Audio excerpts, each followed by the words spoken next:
What is that doing here? Disgusting. He's eating like an animal. The fork stopped halfway to his mouth. Ronan Hale didn't move, didn't blink, just sat there in booth 17, frozen like someone had hit pause on his entire body. The woman in the gray uniform walked past him again, third time in 5 minutes. Her hands were shaking. Most people wouldn't notice. Most people weren't paying attention. Ronan noticed everything. The restaurant hummed with noise. Silverware clanked against plates. Someone laughed too loud at table 9. A baby cried near the windows. The smell of grilled meat and burned garlic hung thick in the air. Before we dive into the story, kindly like, share, and comment your location. Nobody looked at him twice. That was exactly what he wanted.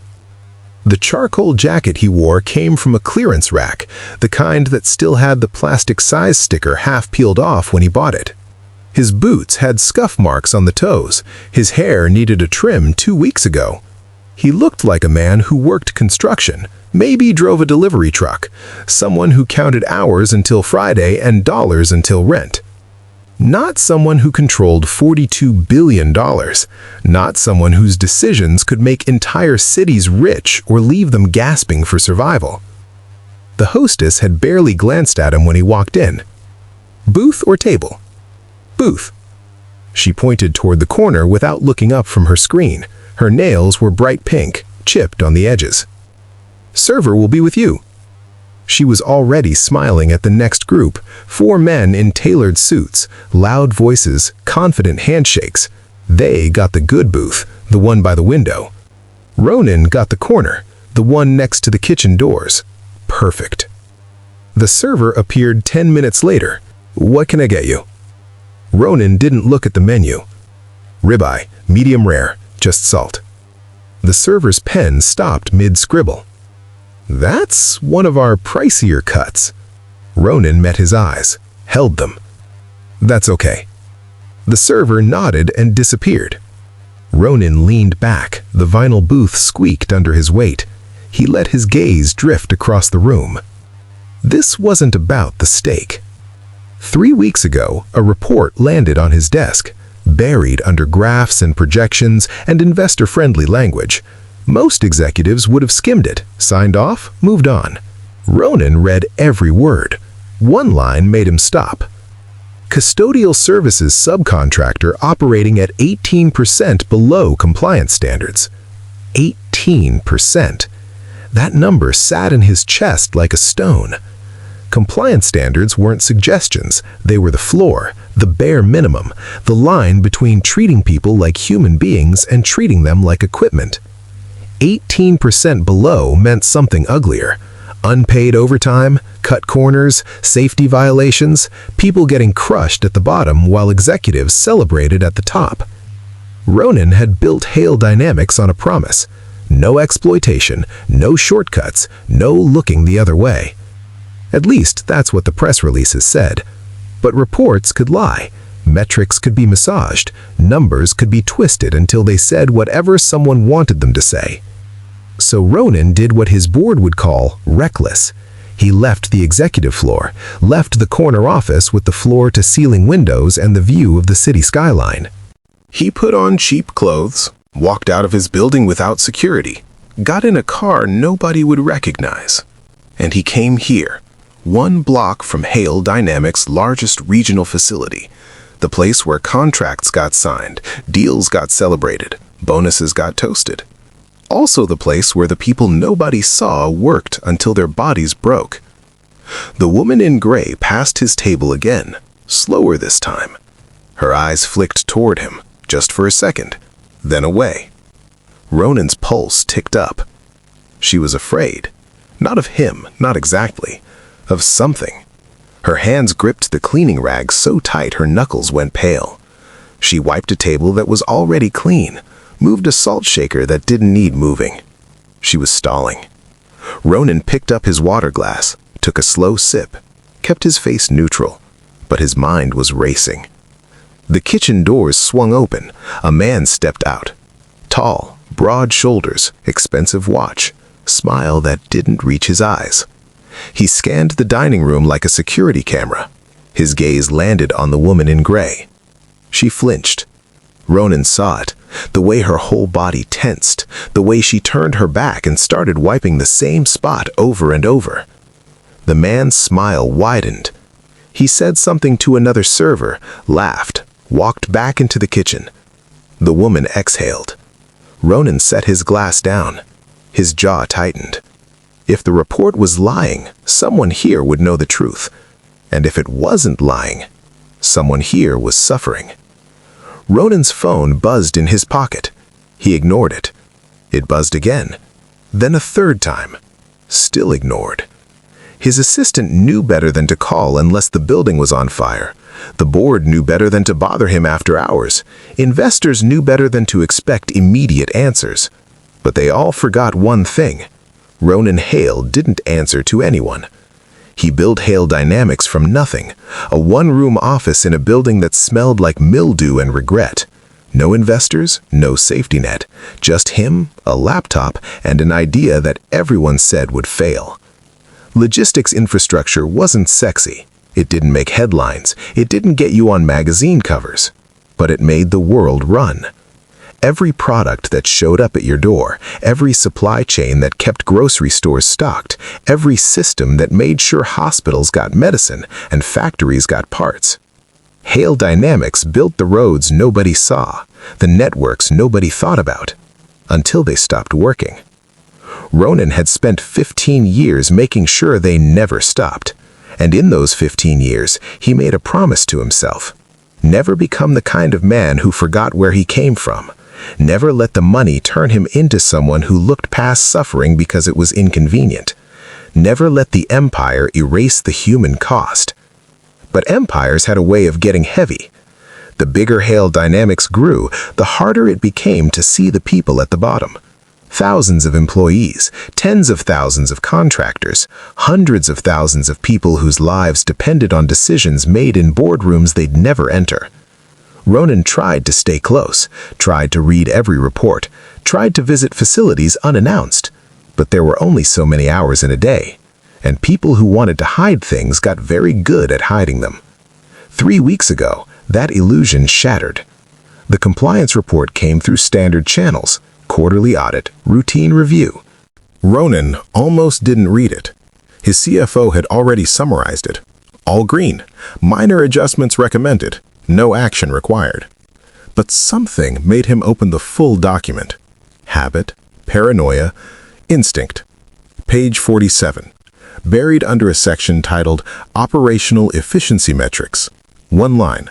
Custodial services subcontractor operating at 18% below compliance standards. Ronan read it 3 times. Then he called his head of operations. What does this mean? Silence on the other end. Sir? Page 47. Custodial compliance, 18% below standards. What does that mean? More silence. I'd have to look into it. Do that. Now. The callback came 2 hours later. It's a staffing issue. The subcontractor is working on it. What kind of staffing issue? Turnover. Training gaps. Nothing unusual. Ronan's grip tightened on the phone. 18% below compliance is unusual. We're addressing it. How? Another pause. I'll send you a follow-up report. That report never came. Instead, Ronan got a revised quarterly audit 3 days later. Page 47 had been updated. The line about custodial compliance was gone, replaced with all subcontractors meeting or exceeding operational standards. Ronan stared at his screen. Someone had scrubbed it. Someone thought he wouldn't notice. Someone thought he'd moved on. That's when he knew. This wasn't a staffing issue. This was a cover-up. He started digging, quietly, carefully. He pulled reports from 6 months ago, a year ago, 2 years. Same subcontractor, same facilities. Turnover rates that made his stomach turn. Injury reports that got closed too fast. Complaints that disappeared into nowhere. And one name kept appearing. Calvin Dross. regional operations director, managed custodial contracts across 8 states, praised in every performance review for cost efficiency and operational excellence. He pulled his employee file. Spotless record, glowing recommendations, 2 promotions in 3 years. But the numbers didn't lie. Under Calvin's watch, worker complaints dropped by 60%. That should have been a good thing. Except workplace injuries stayed the same. People weren't complaining less because things got better. They were complaining less because they were afraid. Ronan leaned back in his office chair that night, stared out at the city lights. He could have escalated this, called legal, lodged an internal investigation, fired Calvin and made an example. But internal investigations had a way of protecting the wrong people. Lawyers asked questions that gave people time to cover their tracks. And firing one man wouldn't fix a system that let him operate for years. Ronan needed the truth, not the sanitized version, not the version that protected the company's reputation, the real truth, the kind that only came from the people who lived it. So he made a decision. No security detail, no assistant, no driver, just him, cheap clothes, a rental car. He picked this restaurant because it was 1 block from the regional facility. The place where Calvin's office sat on the 3rd floor with a view of the parking lot. The place where workers clocked in before dawn and clocked out after dark. The place where the custodial staff worked. If something was wrong, someone here would know. And if someone here knew, Ronan would make sure they were heard. His steak arrived. The server set it down without a word, didn't make eye contact, just turned and walked away. Ronan picked up his knife. The meat was perfect, charred on the outside, pink in the middle. He cut a piece, lifted it. Then he saw her again. The woman in gray, standing 3 tables away, pretending to straighten chairs. But her eyes were on him. And in her hand, folded so small it almost disappeared, was a piece of paper. Ronan set his fork down. His heart kicked against his ribs. She took 1 step closer, then stopped. Her eyes darted toward the kitchen. Ronan followed her gaze. Through the round window in the door, he saw him. Calvin Dross. Watching. The woman's hand trembled. She turned away, and Ronan realized something that made his blood run cold. She wanted to tell him something, but she was too afraid. Her name was Maribel Cruz. Nobody here knew that. To the hostess, she was the cleaning lady. To the servers, she was invisible. To the managers, she was a line item on a budget spreadsheet. To Calvin Dross, she was a problem he hadn't solved yet. Maribel moved between tables like a ghost. 42 years old, but her back felt 70. Her hands were dry and cracked from chemicals. Her feet ached in shoes she'd worn for 3 years because new ones cost money she didn't have. She'd been cleaning for 12 years.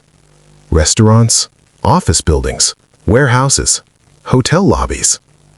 Always at night. Always when everyone else went home. Always alone. 4 years ago, she got assigned to Hale Dynamics Properties. At first, it seemed like a blessing. Big company, good reputation. Maybe things would be different. They weren't. The work was harder, the hours longer, the pay stayed the same. But she needed the job. Her brother needed the job. Her cousin needed the job. So she kept her head down, did what she was told, never complained. Until 6 months ago. Now the folded note in her pocket felt like it weighed 1,000 pounds. She'd written it 11 days ago, rewritten it 6 times after that. Each version shorter. Each word more dangerous. Tonight was supposed to be different. Tonight she was going to throw it away, forget the whole thing, go back to being invisible. Then she saw him. The man in booth 17. He didn't look like the others, didn't carry himself like someone important, didn't wear a watch that cost more than her rent. But something about him felt wrong. Not dangerous wrong. Different wrong.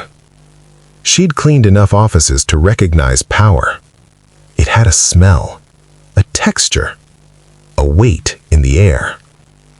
Executives always sat a certain way, back straight, chins up, eyes that looked through people instead of at them. This man sat still, quiet, watching everything, like he was waiting for something. Maribel wiped down table 12 for the third time. Her hands wouldn't stop shaking. Just throw it away, walk to the bathroom, drop it in the trash, forget you ever wrote it. But her feet wouldn't move toward the bathroom. They moved toward booth 17. She told herself she was just cleaning nearby tables. Just doing her job. Just staying busy. Then she saw his hands. They weren't soft like executive hands, weren't manicured, weren't the hands of someone who'd never touched a mop or carried a box or worked until their muscles screamed. They were scarred, calloused, real. Her breath caught. Who was he? The kitchen door swung open behind her. Calvin stepped out. Maribel's whole body went rigid. She turned her back, grabbed her cleaning rag, scrubbed a spot on the table that didn't exist. Don't look at me. Don't come over here. Don't say my name. Calvin's dress shoes clicked against the tile floor, getting closer. Her throat went dry. He walked past her, stopped, turned around. You missed a spot. His voice was smooth, friendly, the same voice he used with customers. Maribel looked where he pointed. There was nothing there. Yes, sir. Sorry, sir. She wiped it anyway. Calvin smiled, patted her shoulder. The touch made her skin crawl. That's better. Keep up the good work. He walked away. Maribel exhaled slowly. Her legs felt like water. She glanced toward booth 17. The man was watching.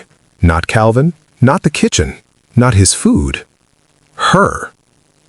Their eyes met. For half a second, the restaurant disappeared. The noise, the people, the fear. Just her and him. And somehow she knew. He would listen. Her hand slipped into her pocket, found the note. Her heart hammered so hard she thought everyone could hear it. This is insane. You don't know him. He could be anyone. He could tell Calvin. You could lose everything. But what was everything? A job that paid minimum wage? A schedule that changed every week so she could never plan anything? A boss who threatened her every time she looked tired? Her brother couldn't walk right anymore because of this company.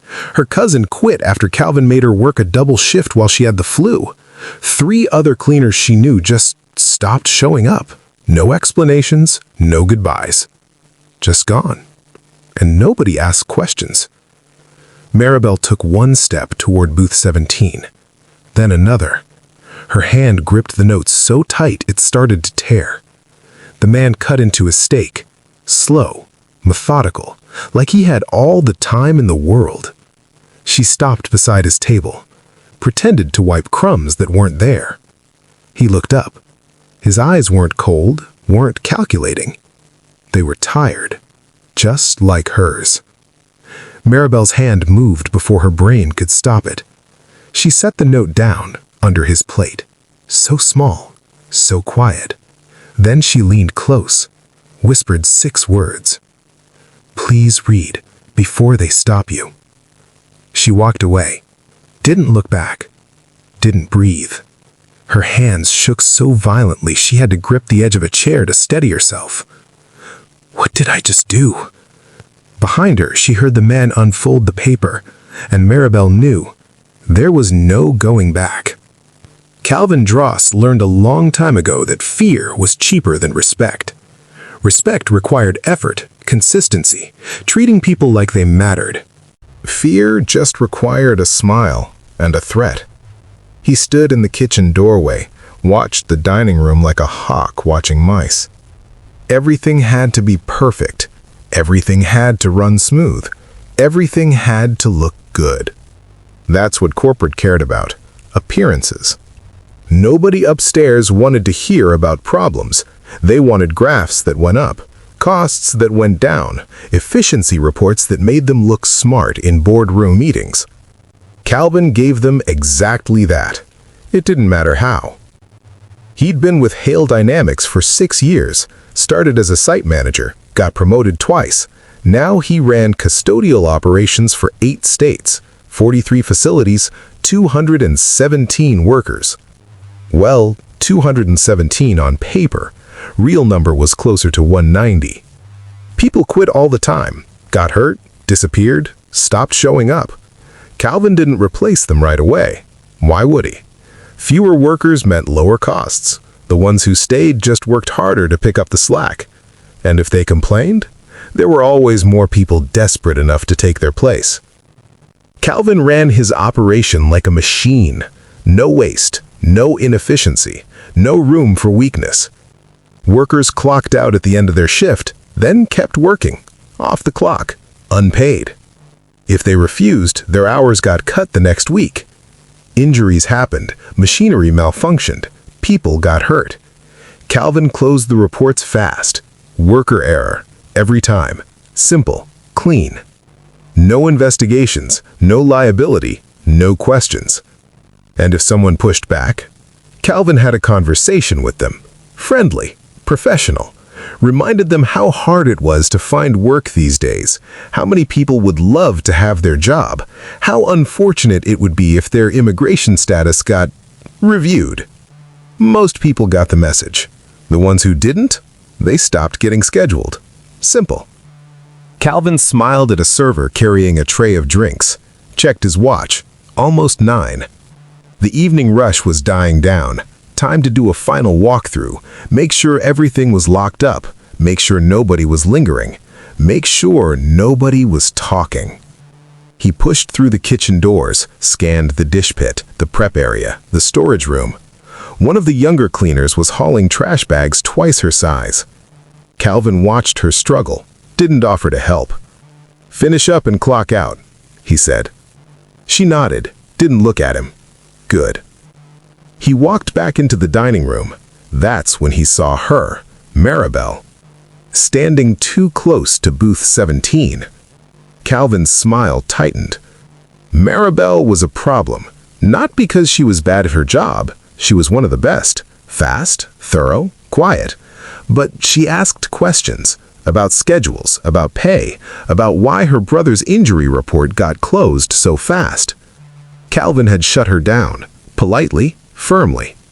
Reminded her that her brother was lucky to still have a job after his mistake. She stopped asking after that, but Calvin could see it in her eyes. She didn't forget. People like Maribel were dangerous, not because they were loud, because they were quiet. They watched, they remembered, they waited. And if they ever found the right person to talk to, Calvin moved toward her. She turned away, started cleaning a table. He walked past, stopped, looked back. "You missed a spot." Her shoulders tensed. "Yes, sir. Sorry, sir." Calvin smiled, touched her shoulder, just enough to remind her, "I'm always watching." He walked away, made a mental note. Maribel's hours were getting cut next week. He headed back toward the kitchen, glanced over his shoulder. The man in booth 17 was staring at him. Calvin's jaw tightened. Something about that guy felt off. His clothes were cheap. His table was in the corner. He'd ordered the ribeye without looking at the price. Nobody did that. Not unless they had money, or unless they were pretending not to. Calvin filed it away, kept walking. Probably nothing. But if it wasn't nothing, he'd handle it, just like he handled everything else. The call came at 2:47 in the morning. Maribel was already awake. She hadn't slept right in months, but when her phone lit up with her cousin's name, her stomach dropped. "Hello? It's Iñaki." Her cousin's voice was shaking. "What happened?" "There was an accident at the facility. They're taking him to County General." Maribel was out of bed before her cousin finished the sentence. The hospital smelled like disinfectant and fear. Maribel ran through the automatic doors, found her cousin in the waiting room, eyes red, hands twisted together. "Where is he?" "They took him back. They won't tell me anything." Maribel grabbed a nurse. "Iñaki Cruz, my brother, where is he?" The nurse checked a computer. "He's in surgery. You'll have to wait." "Surgery for what?" The nurse's face softened, just a fraction. "His leg. There was significant trauma. The doctor will talk to you when they're done." Maribel's knees almost buckled. She sat in a plastic chair that dug into her back, stared at the fluorescent lights until they burned her eyes. Her cousin told her what happened. Iñaki had been assigned to the overnight shift at one of the automated facilities, the ones that ran 24 hours, the ones where machines moved heavy pallets and sorting equipment never stopped. Iñaki was supposed to clean the floors, stay out of the way, wait until the machines cycled down. But the machines never fully stopped, and the safety sensors were old. Iñaki slipped on something. Oil, water, nobody knew. He fell. His leg went under a sorting arm.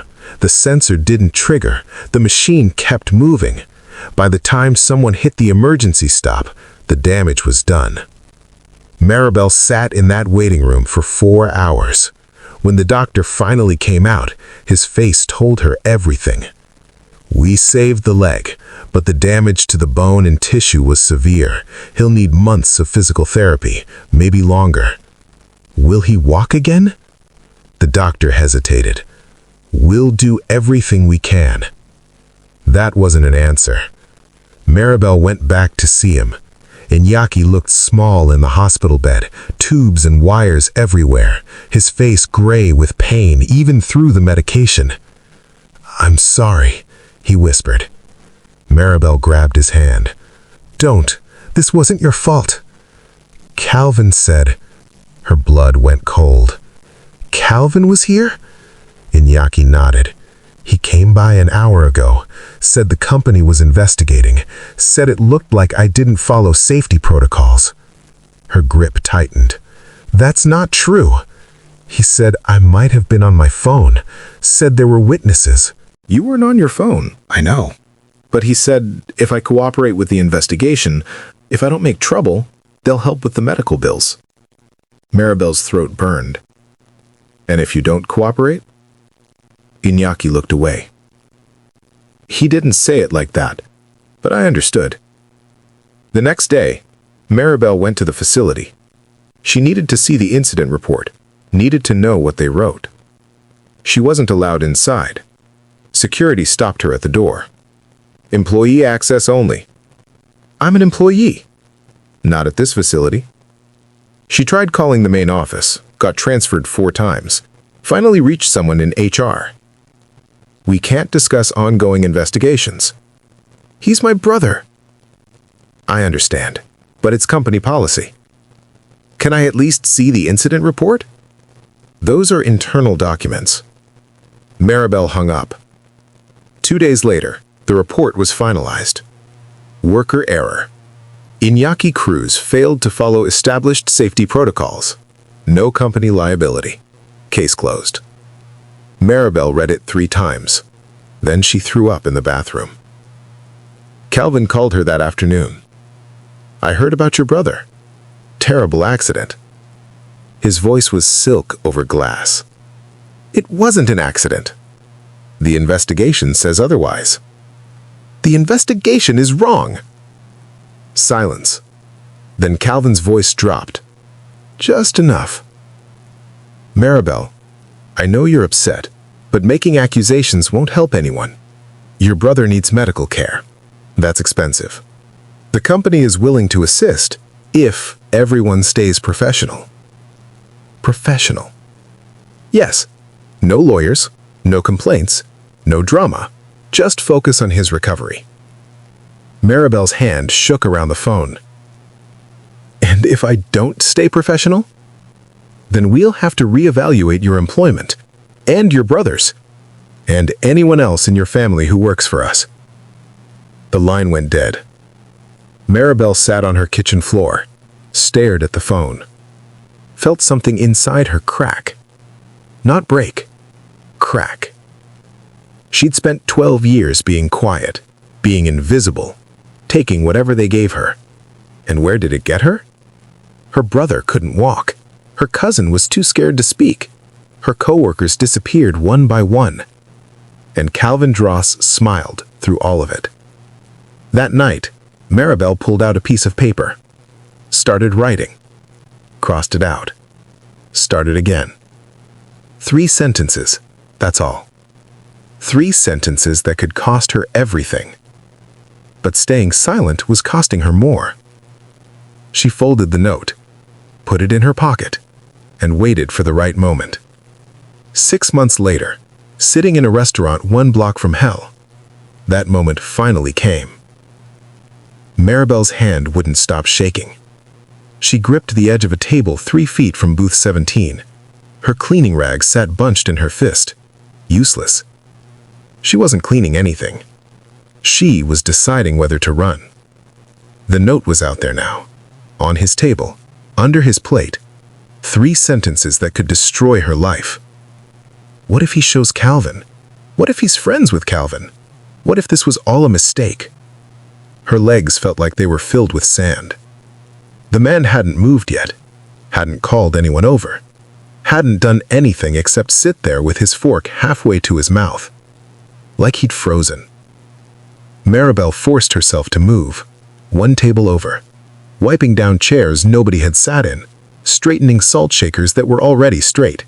Her cousin's words echoed in her head from 3 days ago. Don't do this, Maddie, please. You know what happened to Keisha when she complained about overtime. She got fired 2 days later. They said budget cuts. We all know what it really was. Maribel knew. Keisha had 3 kids, lost her apartment 4 months after losing that job. But Iñaki still limped, still woke up crying from the pain in his leg, still couldn't work. And Calvin still smiled. Someone had to say something, even if it cost everything. Maribel glanced toward the kitchen. The round window in the door showed movement inside, shadows, shapes. Was Calvin watching? Her heart kicked against her ribs so hard it hurt.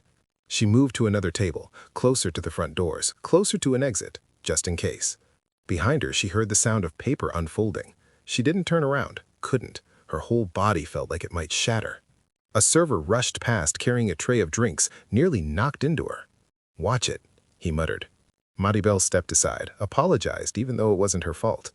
Always apologize, always stay small, always invisible. Except she wasn't invisible anymore. She'd made herself seen. The kitchen door swung open. Maribel's breath stopped. Calvin stepped out. He wasn't looking at her, not yet. He was talking to another manager, gesturing toward the front register, laughing about something. But then his eyes swept the dining room, landed on her. His smile stayed in place, but his eyes went cold. He said something to the manager, started walking toward her. Maribel's throat closed up.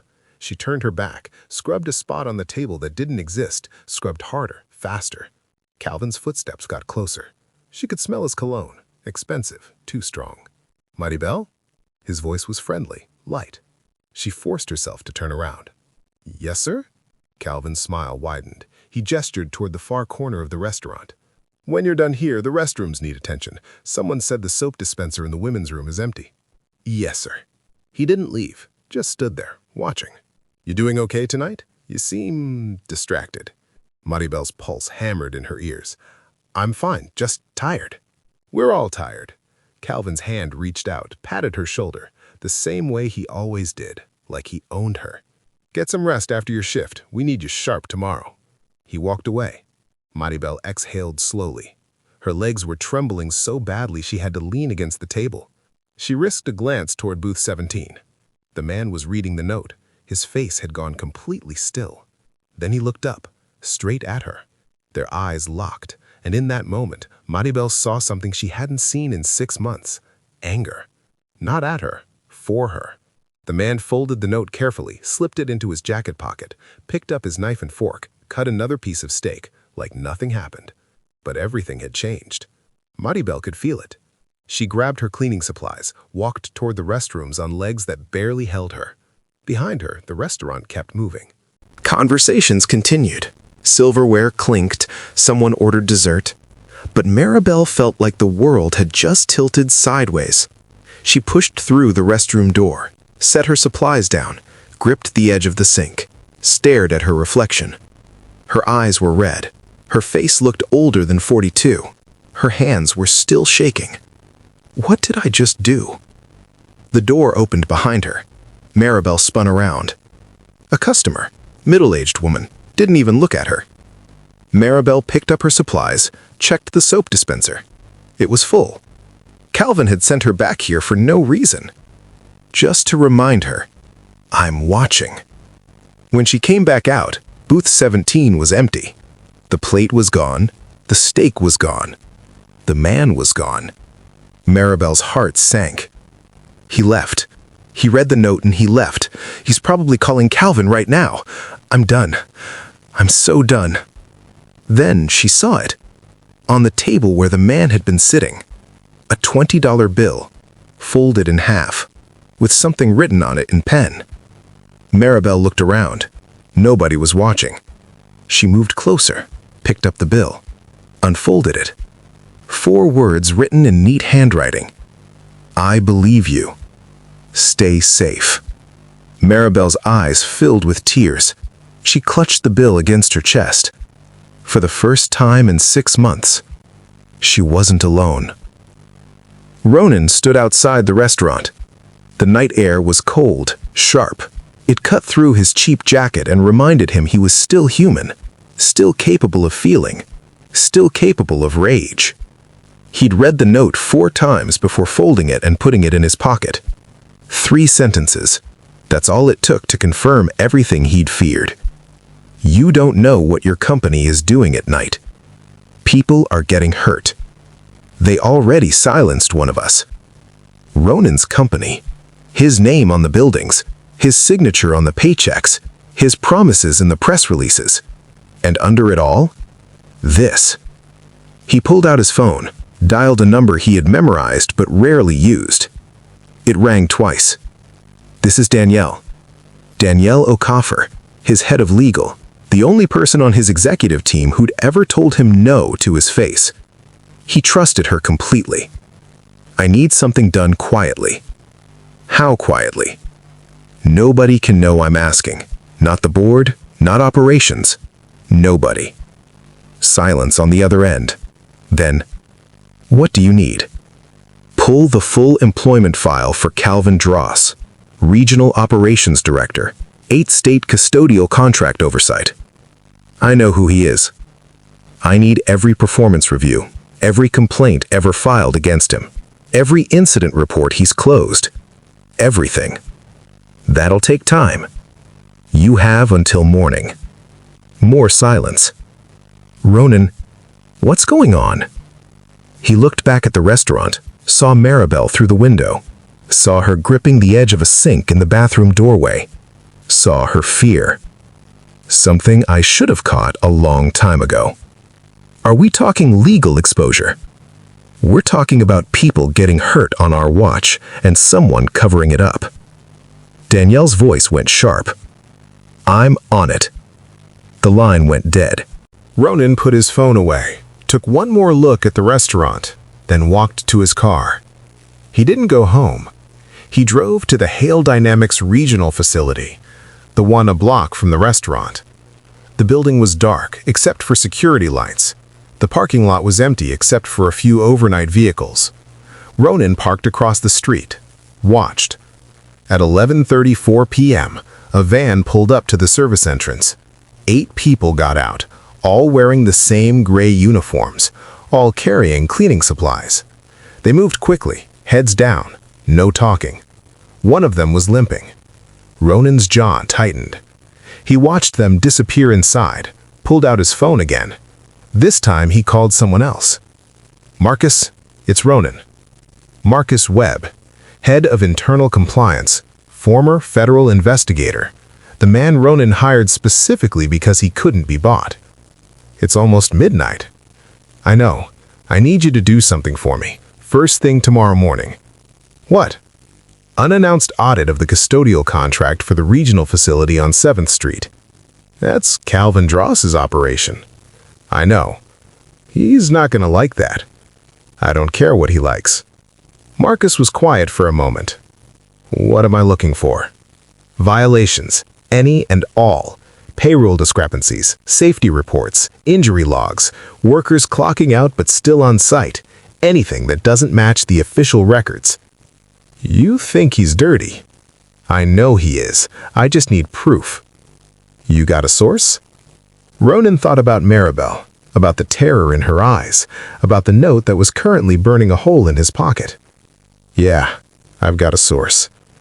Does the source have documentation? The source has scars. Marcus exhaled slowly. Understood. I'll have a team there at 7 a.m. Make it 6, before anyone has time to clean up. Done. Ronan ended the call, sat in his car watching the building. The lights in the facility stayed off, but he knew people were in there, moving through dark hallways, cleaning equipment that never fully stopped running, trying not to get hurt, trying not to disappear. At 12:15 a.m., his phone buzzed. A text from Danielle. Got the file. You need to see this. Coming to your office. Ronan started the car. I'm not at the office. Where are you? 7th Street facility. 3 dots appeared, disappeared, appeared again. Why? Because I needed to see it for myself. See what? Ronan watched another worker exit the building, saw them limp toward the van. What we've been ignoring. He drove to the office. Danielle was waiting in the lobby. She didn't ask why he looked like he'd been shopping at a thrift store. She just handed him a tablet. Calvin Dross has closed 47 incident reports in the last 18 months. Ronan scrolled through the list. 47. Slip and fall, equipment malfunction, worker error, existing condition. Every single one closed within 72 hours. Every single one labeled no company liability. That's not normal, Danielle said quietly. No, it's not. There's more. She swiped to another screen. 12 formal complaints filed against him. Harassment, wage theft, unsafe conditions, all dismissed. By who? His direct supervisor. Who is? Danielle's face went tight. Lawrence Kincaid, VP of Operations. Ronan's blood went cold. Lawrence Kincaid sat on the executive board, reported directly to the CFO, had been with the company for 9 years. Lawrence knew. Looks like it. Danielle set the tablet down. His hands were shaking, not from fear, from rage. Get me everything on Kincaid. Every email, every approval he signed off on, every time he buried a complaint. Ronan, if Kincaid's involved, this goes higher than Calvin. I know. This could get ugly. Ronan thought about Maribel, about her brother, about all the people who'd been hurt while he sat in boardrooms talking about quarterly projections. It's already ugly. We just haven't been looking. Danielle nodded. What do you want me to do? Prepared termination paperwork for Calvin Dross and Lawrence Kincaid. Legal justification. Airtight. I want them gone by end of week. Done. And Danielle. She looked up. This doesn't stop with them. We're auditing every contract, every facility, every manager who's ever closed an incident report too fast. I want to know everywhere this is happening. That's going to take months. Then we start now. Danielle left. Ronan sat alone in his office, stared out at the city. Somewhere out there, Maribel was finishing her shift, going home, wondering if she'd just destroyed her life by telling the truth. Ronan pulled the note from his pocket, read it again. Then he made one more call. Calvin was in the middle of his second cup of coffee when his phone rang. 6:47 a.m. The caller ID said corporate compliance. His stomach dropped. He answered anyway, kept his voice smooth. Calvin Dross? Mr. Dross, this is Marcus Webb from Internal Compliance. I'm outside your facility on 7th Street with an audit team. We need immediate access to your employee records and incident logs. Calvin's coffee cup stopped halfway to his mouth. I'm sorry, an audit? I wasn't notified. Unannounced audit, Company policy allows for random compliance reviews. Calvin's mind raced. Of course, happy to cooperate. Can I ask what prompted this? Routine review. We'll need access within the next 15 minutes or we'll escalate to executive override. The line went dead. Calvin set his coffee down. His hands were steady, but his heart was hammering. He dialed his supervisor. Lawrence Kincaid answered on the first ring. Tell me you didn't just get a call from compliance. Calvin's throat tightened. You got one too? They're at 3 of our facilities, unannounced, full audit teams. What do we do? Cooperate, smile, give them everything they ask for. Lawrence, some of those incident reports. I know what's in those reports. You filed them correctly. Worker error, equipment malfunction, all standard language. They're going to talk to workers. Silence. Then Lawrence's voice dropped. Workers don't talk. They know better. What if they do? Then we handle it, same way we always do. But right now, you stay calm. You give compliance what they want. You don't volunteer anything. Understood? Understood. Calvin hung up, stood, straightened his tie, put on his smile. 20 minutes later, he was standing in his office watching Marcus Webb and 3 auditors go through his files like they were dismantling a bomb. Everything okay? Calvin asked, friendly, casual. Marcus didn't look up. We'll let you know. One of the auditors held up a folder. This incident report from March, worker injury, closed in 48 hours as worker error? That's correct. Where's the witness statement? Calvin's smile tightened. Should be attached. It's not. Let me check my digital files. He pulled up his computer, searched. The file was there, but the witness statement was missing. Calvin's pulse kicked up. I'm sure it's here somewhere. Mr. Dross. Marcus finally looked at him. How many incident reports have you closed in the last 18 months? I'd have to check. 47. Calvin blinked. That sounds right. We run a large operation. How many resulted in company liability? None. We have excellent safety protocols. Or excellent paperwork. Calvin's smile vanished. I'm not sure what you're implying. Marcus stood, walked around the desk. I'm implying that 47 incidents with 0 company liability is statistically impossible. I'm implying that missing witness statements and conveniently lost documentation suggest something other than worker error. I follow company procedure. Then you won't mind if we interview your staff. Calvin's chest tightened. Of course not. Though I should mention most of them don't speak English very well. We brought translators. Calvin opened his mouth, closed it. Marcus leaned against the desk. Where were you last night around 9 p.m.? The question hit like a slap. I was doing a final walkthrough at the restaurant on 5th. See anything unusual? Calvin's mind flashed to Maribel, to the man in booth 17. No, why? Marcus didn't answer, just gestured to his team. Get me the employee roster, current and former, going back 2 years. That's a lot of names. Then you better start printing. Calvin pulled the list, handed it over, watched Marcus scan through it, then stop. Iñaki Cruz, terminated March 19th, reason listed as medical leave. That's correct. What happened? Workplace injury. He slipped during an overnight shift, crushed his leg. Incident report? Calvin pulled it from the file. Marcus read it slowly. Worker error. Failure to follow safety protocols. Case closed. Yes. Who witnessed this? The overnight supervisor? Name? Calvin's throat went dry. Terrence. Last name? I'd have to check. Check. Calvin pulled the file. The name wasn't there. Marcus's eyes narrowed. Convenient. It's an oversight. It's a pattern. Marcus stood. Mr. Dross, you're suspended pending investigation, effective immediately. You'll need to surrender your access badge and leave the premises. Calvin's face went white. You can't do that.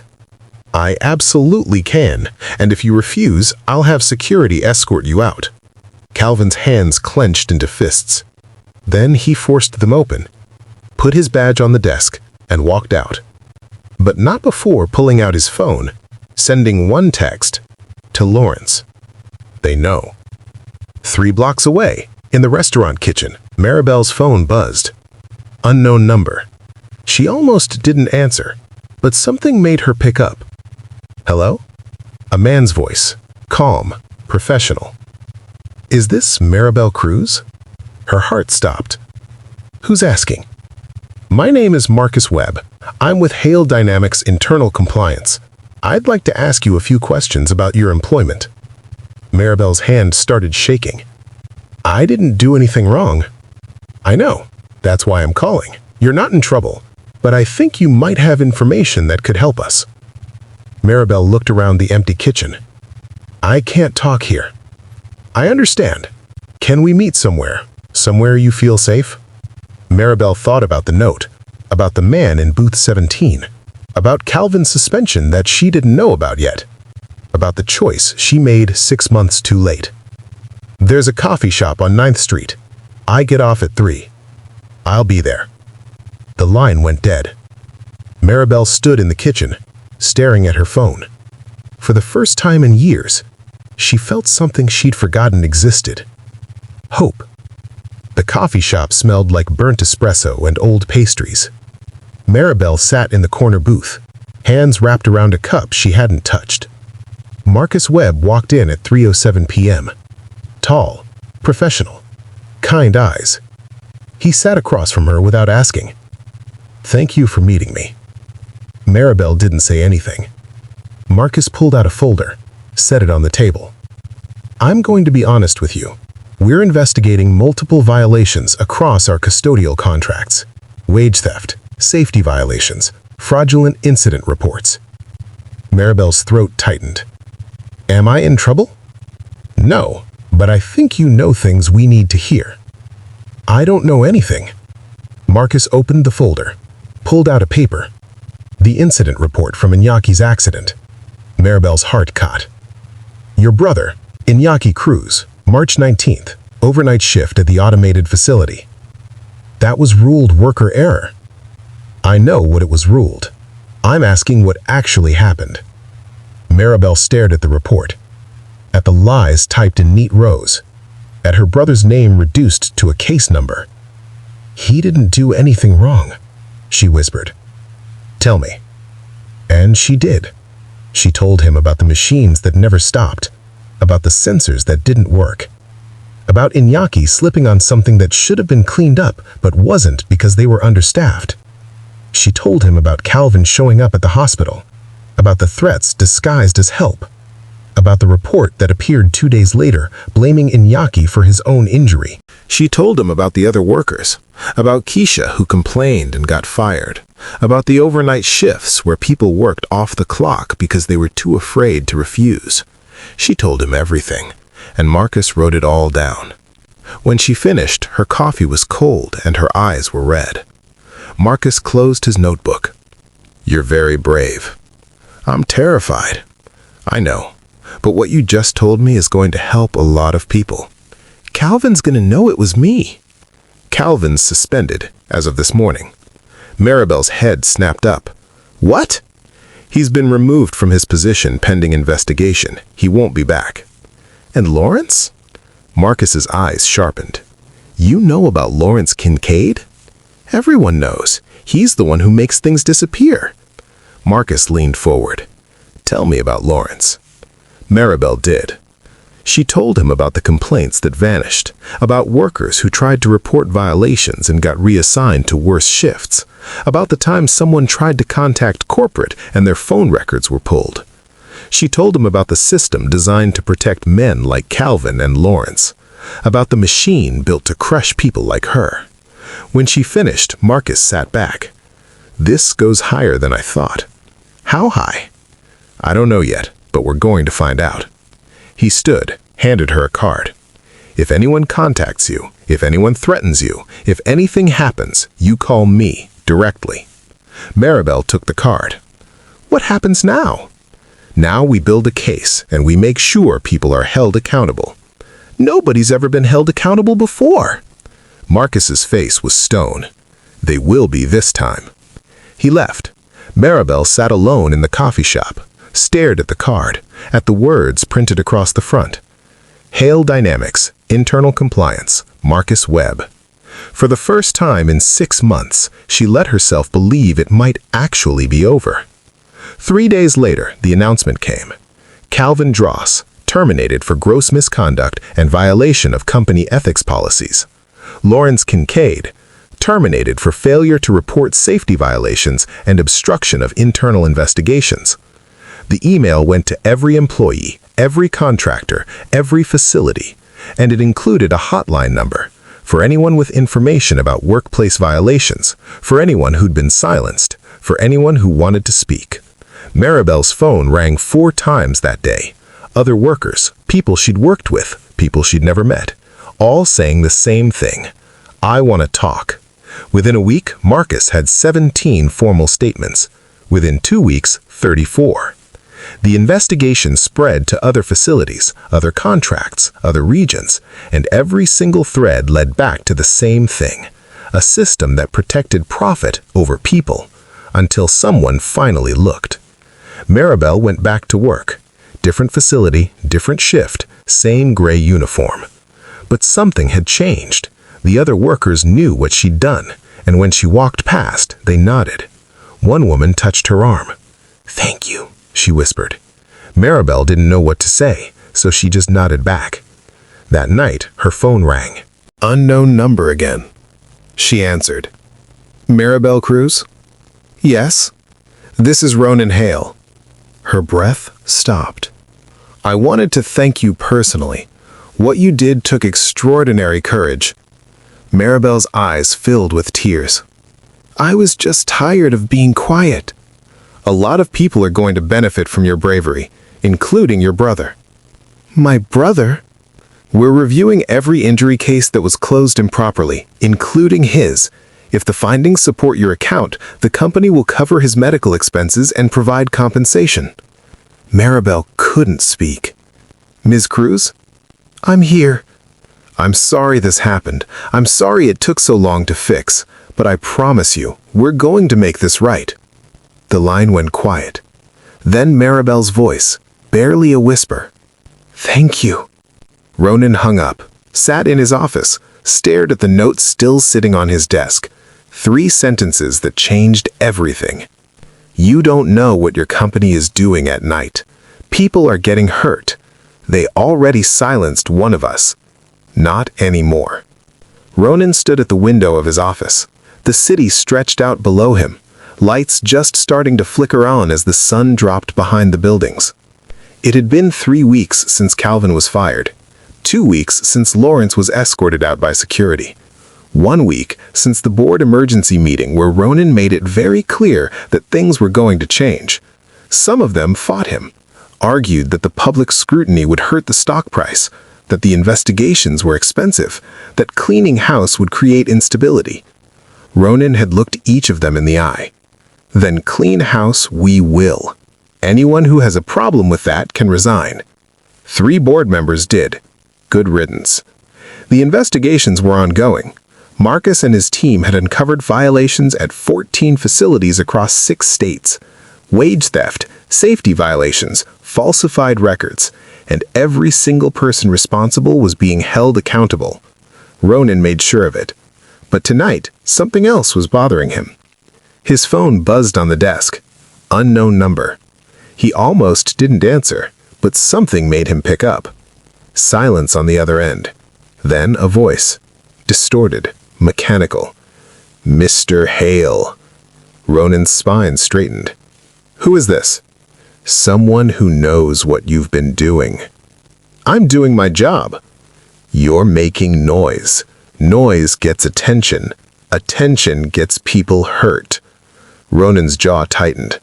"Is that a threat?" "It's advice. Calvin and Lawrence were middle management.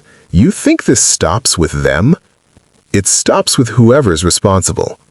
The voice laughed, cold, empty. "You have no idea how deep this goes." "Then enlighten me." Silence. Then, check your board financials, specifically the consulting contracts approved 18 months ago. Ask yourself who benefits when labor costs drop by 20%. The line went dead. Ronan set the phone down.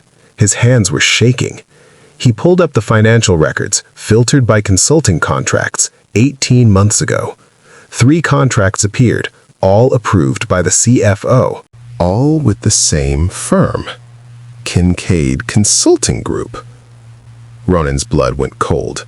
Lawrence Kincaid's brother owned Kincaid Consulting Group, the firm that recommended cost-cutting measures across custodial operations, the firm that was paid $6 million to find efficiency improvements, the firm that profited every time workers got paid less. Ronan scrolled further, found the approval signatures, CFO, VP of Operations, and 1 board member. A board member who'd voted against the investigation, who'd argued for protecting the company's reputation, who'd resigned 2 weeks ago before any questions could be asked. Ronan stood, walked to his window, stared out at the city that suddenly felt like it was full of shadows he'd never seen.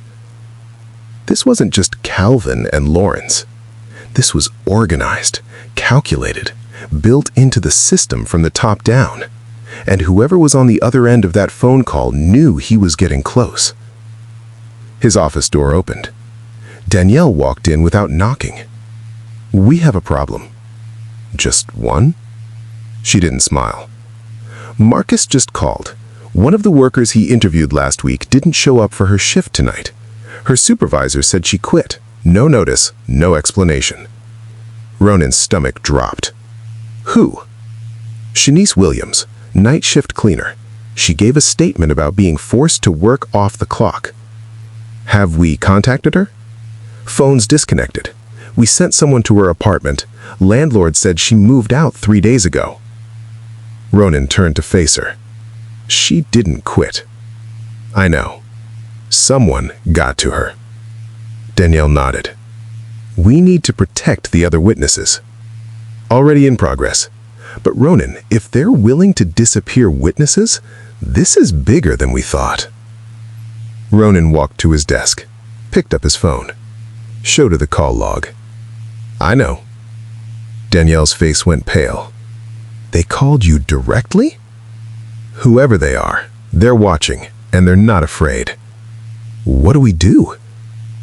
Ronan thought about Maribel, about Iñaki, about Shanice Williams, who just vanished because she told the truth, about every person who'd ever been hurt because powerful people decided profit mattered more than lives. We go harder. We go public. We don't give them shadows to hide in. That's risky.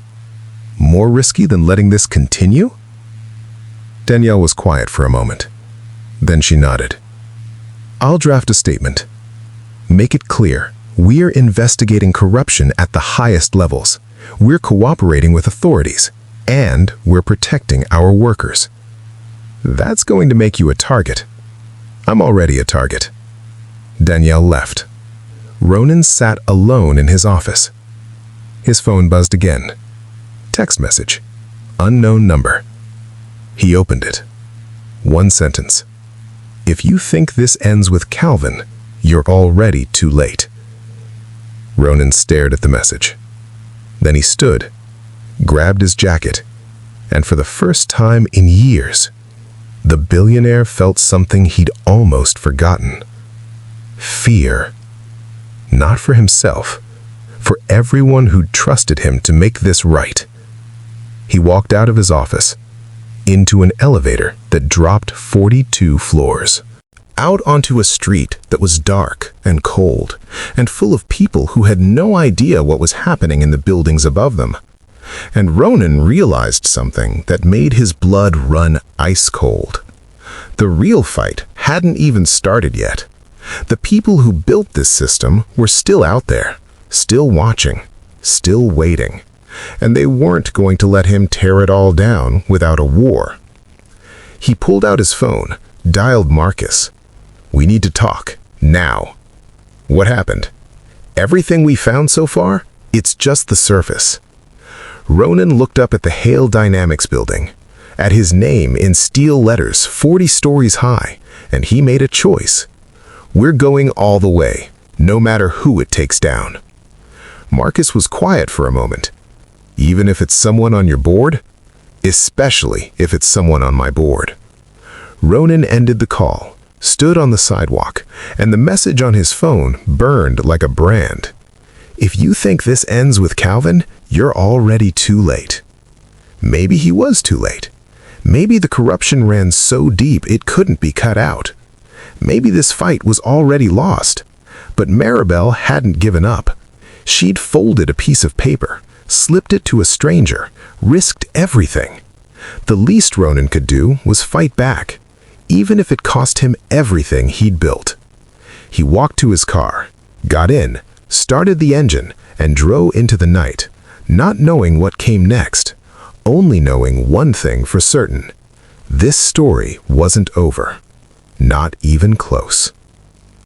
If this story moved you, hit that subscribe button and turn on notifications so you don't miss what happens next.